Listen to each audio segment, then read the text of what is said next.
आदाब नमस्कार, मैं हूं अजर और आप देख रहे हैं मंत्र टुडे। पटना के गर्दनीबाग में 32 दिनों तक पूर्व सैनिकों का आंदोलन चला। दूसरी ओर आपको बता दें कि डायल 112 कर्मियों ने अपनी 5 प्रमुख मांगे को लेकर सरकार के सामने आवाज उठाई, लेकिन उनमें से सिर्फ एक मांग ही पूरी हो सकी। बाकी 4 मांगों का क्या हुआ, इसका जवाब आज भी कर्मचारी तलाश रहे हैं। इन्हीं सब संदर्भ में हम बात करेंगे। हमसे जुड़े पूर्व सैनिक है धीरज सिंह यादव है और दूसरे हैं अनिमेश कुमार। बहुत बहुत स्वागत है आप दोनों का। जी नमस्कार। जी धीरज जी, पहला सवाल आपसे रहेगा। 5 मांग थी, एक मांग ही सिर्फ पूरी हो सकी। 32 दिन मायने रखता आंदोलन चला, आप लोग का प्रोटेस्ट लगातार चला, इस पे क्या कहेंगे? ये हम तो आपके माध्यम से सरकार तक अपनी बात पहुंचाना चाह रहे हैं कि किसी भी संस्था का इतना लंबा और इतना शांतिपूर्ण प्रदर्शन नहीं रहा है। हमने मार्च भी निकाला और उसके बाद गर्दनीबाग में धरना प्रदर्शन भी किया और बिल्कुल शांतिपूर्ण तरीके से प्रदर्शन किया है। इसके बावजूद सरकार ने हमारी मांगों को मतलब ध्यान नहीं दिया और सिर्फ एक मांग वेतन वृद्धि किया गया। बाकी 4 जो हमारी मांगे थी वो जस की तस है।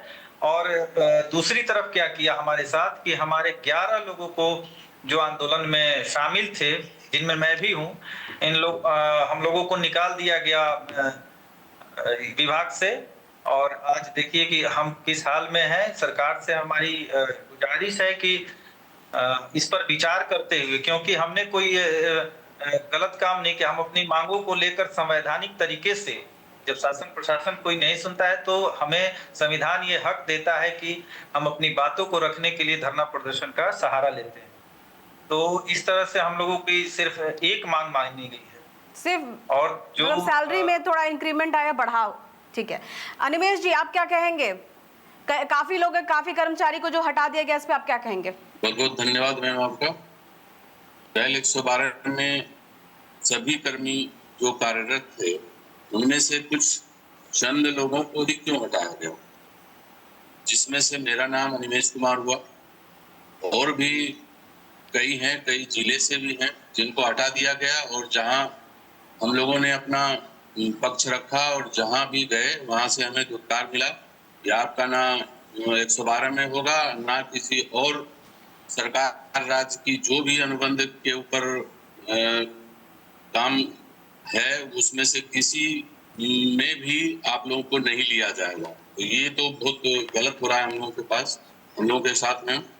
और ये तो फिर आंदोलन की बारी दोबारा ऐसी हो सकता है कि इससे भी बड़ी आंदोलन हो, क्योंकि ऐसा नहीं होना चाहिए सरकार जो हम लोगों के साथ कर रही है। जी देखिए मैम, यहाँ पर एक चीज और धीरज जी, एक मांगे थी आप लोगों की, जो ड्यूटी में जितने लोग रहते थे उसमें कितने लोग का एक्सीडेंट हो जाता था, तो उसमें उनको मुआवजा नहीं मिल पाता है, ये भी एक मांग। जी देखिए जी, सबसे पहले तो मैं आपको इसका बता देता हूँ कि क्या हो रहा है हमारे साथ। हम सभी पूर्व सैनिक हैं और सभी अनुभवी हैं। कोई 17 साल, कोई 20 साल, कोई 25 साल, कोई 30 साल नौकरी करके आके और इसमें सेवा दे रहा है। वहां बॉर्डर पे जो आदमी लड़ाई लड़ के और बच के आ जा रहा है और यहाँ अपने राज्य में ड्यूटी के दौरान कोई सड़क हादसे में किसी की मौत हो जा रही है, किसी की कोई और अन्य किसी कारण से मौत हो जा रही है, तो हम विभाग के साथ इस तरह से अपने आप को मतलब एक तरह से कहा जाए तो झोंक दिए हुए हैं। उसके बावजूद भी ड्यूटी के दौरान कई लोगों को आने जाने के क्रम में भी सड़क दुर्घटना में मृत्यु हो जा रही है, तो उनको 1 रुपए का किसी तरह से कोई मुआवजा नहीं मिलता है। उनके परिवार से जाके पूछिए कि क्या उनका हाल है। हम लोग पूरे बिहार से अपनी तरफ से कुछ सहयोग राशि एकत्रित करके और पीड़ित परिवार को पहुंचाते हैं। उसमें भी ये एक एजेंसी है AWPO, जिसके माध्यम से सरकार हमें भर्ती करती है, वो उस पर भी रोक लगा रहा है। और हम लोग जो 2-4 लोग हैं उनको टारगेट करते हुए एक तो हमें निकाल दिया गया सेवा से, और उसके बाद ये भी वो इंश्योर कर रहे हैं कि इन्हें और कहीं जो भी अभी जैसे सैप का निकला है तो सैप में हमें भर्ती नहीं देखने दिया जा रहा है। तो इस तरह हमारे साथ एक तरफा मतलब अन्याय किया जा रहा है सरासर, कि किस तरह से हमें देखिए इन लोगों ने। और इस पर हम लोग DGP साहब से भी मिले और कोशिश किया मुख्यमंत्री जी से मिलने के लिए, लेकिन उस समय मुलाकात नहीं हो पाई। तो आपके माध्यम से हम ये बातें रखना चाहते हैं माननीय मुख्यमंत्री जी से। माननीय उस समय तो तत्कालीन मुख्यमंत्री जी थे नीतीश कुमार जी, तो वो अब नहीं है। तो माननीय सम्राट चौधरी जी से मेरा नम्र निवेदन है कि हमारी इस समस्या को सुने, क्योंकि हम पूर्व सैनिक हैं और हम उनसे बहुत, वो भी एक पूर्व सैनिक परिवार से आते हैं, तो उनसे ये अपेक्षा रखते हैं कि हमारे साथ जो अन्याय हो रहा है वो ना हो और वो इस चीज का संज्ञान लें। जी अच्छा, अनिमेश जी क्या चाहेंगे आप, आगे क्या हो कि जितने लोगों को, कर्मचारियों को हटा दिया गया उनको वापस बुलाया जाए? इसके लिए किसी तरह का कदम आप लोग उठाएंगे या फिर से प्रोटेस्ट करेंगे गर्दनी बाग में आके? यस मैम, इस पक्ष के बाद अगर आपके माध्यम से सरकार हमारी इन मांगों को अगर दृष्टिपूर्वक देख के समझ के अगर इतने 5000 पूर्व सैनिक में से चंद लोगों को हटा देना ये कतई गलत है और ऐसा नहीं होना चाहिए। अगर किया गया है तो हम लोगों को फिर से बहाल करें। अगर बहाल नहीं होता है तो चंद दिनों में जो है इससे भी बड़ा आंदोलन हो सकती है और डायल 112 की जो गाड़ियां हैं वो फिर से ठप हो सकती है। जी ये मेरा मानना है कि सरकार जो है हम जिन लोगों को भी हटाया है उन लोगों को फिर से बहाल करे और जो सैप की भर्ती है उसमें भी हम लोगों को मौका दें। अच्छा, क्या लगता है कि आवाज उठाने की वजह से हटाया गया है? आप लोगों ने सरकार से सवाल पूछा, आप लोगों ने अपनी डिमांड किया, इसलिए आप लोगों को हटाया गया? तो फिर जाए तो कहाँ जाए? कर्मचारी जाए तो कहाँ जाए? अपनी आवाज कहाँ उठाए फिर? रोड के बाद अगर रोड शो ऐसा करते हैं, हम लोगों ने किसी चीज की क्षति नहीं एक बार आप ही लोग तो थे ना, आप ही लोग सारे लोग जब ये प्रोटेस्ट कर रहे थे तो आप लोग बीजेपी कार्यालय घेरे थे आप लोग, तो उस टाइम में भी कितने लोगों पर एफआईआर हुआ था?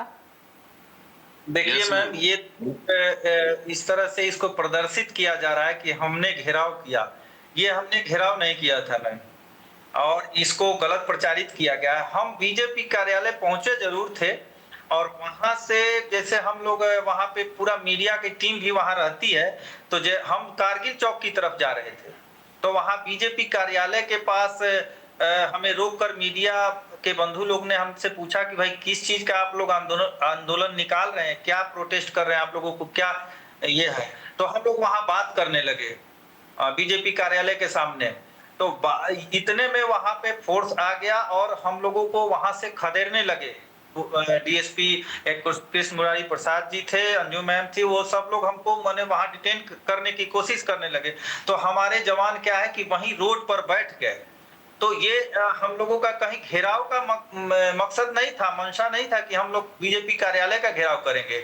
हम जा रहे थे कारगिल चौक और प्रॉपर हमारे हाथों में बैनर पोस्टर था और हम कारगिल चौक में माल्यार्पण करने के लिए जा रहे थे। और वहां मीडिया के बंधु ने जब हमें रोका तो हमारे जवान वहीं रोड पर बैठ गए, और ये भी जवान हमारे बिल्कुल सभी लोग इतने डिसिप्लिन थे कि वो हमारे जवान खुद इंश्योर कर रहे थे कि ट्रैफिक ना रुके।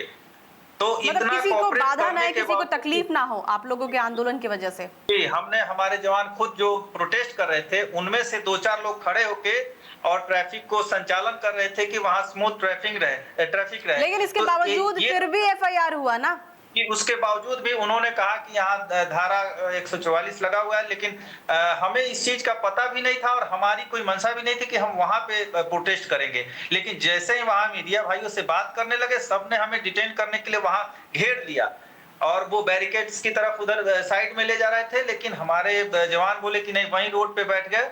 और फिर उसके बाद इसी के लिए उन्होंने हमारे ऊपर एफआईआर भी किया है। लगभग 66 लोगों को नामजद और बाकी अन्य 300 को अज्ञात के रूप में नामजद किया गया है जी। तो ये हमारे साथ अत्याचार है।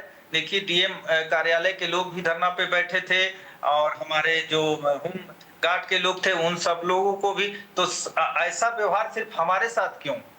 हमने तो हमारी कोई ऐसी मांग थी नहीं जो सरकार नहीं मान सके। बहुत सामान्य सी मांगे थी हमारी। अभी देखिए, 20 जवान इस ड्यूटी के दौरान 20 जवान डेथ हो गया जिनका, वो उनके परिवार वालों से जाके पूछी कि उनकी क्या स्थिति है आज। किसी तरह का कोई उनको लाभ नहीं मिला है। और हम कुछ अपनी तरफ से चंदा इकट्ठा करके, सहयोग राशि इकट्ठा करके उनके परिवार वालों को घर जाके पहुंचाते हैं, तो उस पे भी आपत्ति जताई जा रही है। मतलब आप लोगों का है कि हेल्थ इंश्योरेंस होना चाहिए? जी, हम लोगों का हेल्थ इंश्योरेंस नहीं मैम, हमारा ये जो क्या बोलते हैं मुआवजा मिलना चाहिए सरकार से। अगर उसका जैसे बाकी उसमें है कि अगर उसका बेटा नौकरी के लायक है तो उसको सरकार की तरफ से नौकरी मिले, और अगर नहीं तो कुछ ऐसा मुआवजा मिले कि ताकि उनका परिवार जो है उनका भरण पोषण हो सके। क्योंकि एक फौजी आदमी जब चला जाता है, वैसे जब फौज में रहता है तो वो वैसे परिवार और समाज से दूर हो जाता है, तो जब वो चला जाता है तो उसके बच्चे और पत्नी का क्या बहुत बुरा हाल होता है मैम, कैसे हम आपको बताएं। लेकिन इसी चीज का बड़ा कष्ट होता है कि इसके बावजूद भी अगर हम अपनी तरफ से कुछ मदद करना चाहते हैं तो वो भी हमें नहीं रोका जा रहा है। हाँ, उनको ये लग रहा है कि ये यूनिटी बना के और फिर और हंगामा करेंगे, तो हम नहीं करते हैं। हम सिर्फ अपनी जायज मांगों को लेकर सरकार से हाथ जोड़कर निवेदन करते हैं कि हमारी मांग जो है वो बिल्कुल जायज है और उन पे सरकार दोबारा से ध्यान दे। हम पूर्व सैनिक हैं, हमने कई हमारे साथी जो हैं वो कई लड़ाइयां लड़ चुके हैं और वो आके फिर राज्य सरकार की इस डायल 112 की सेवा में कंधे से कंधा मिलाकर चल रहे हैं। तो मैम इस चीज को सरकार को जैसे माननीय मुख्यमंत्री सम्राट चौधरी जी को देखना चाहिए, उनको संज्ञान लेना चाहिए कि किस तरह से हमारे साथ अन्याय हो रहा है। चलिए, बहुत बहुत शुक्रिया धीरज जी आपका और अनिमेश जी आपका, आप दोनों का। तो कर्मचारियों का कहना है कि उनकी आवाज को अनसुना किया गया है, जबकि सरकार का अपना पक्ष है। अब सवाल यह है कि क्या बाकी मांगों पर भी सरकार कोई फैसला लेगी? क्या प्रभावित परिवारों को न्याय और मुआवजा मिलेगा? ये तो आने वाला वक्त ही बताएगा। फिलहाल इतना ही। देश विदेश की ताजा खबरों को देखने के लिए देखते रहिए मंथन टुडे। अगर आपने हमारे चैनल को सब्सक्राइब नहीं किया तो अभी करें, लाइक करें, शेयर करें, फॉलो करें और ऐसी निष्पक्ष पत्रकारिता देखना तो देखते रहे मंथन टुडे। शुक्रिया।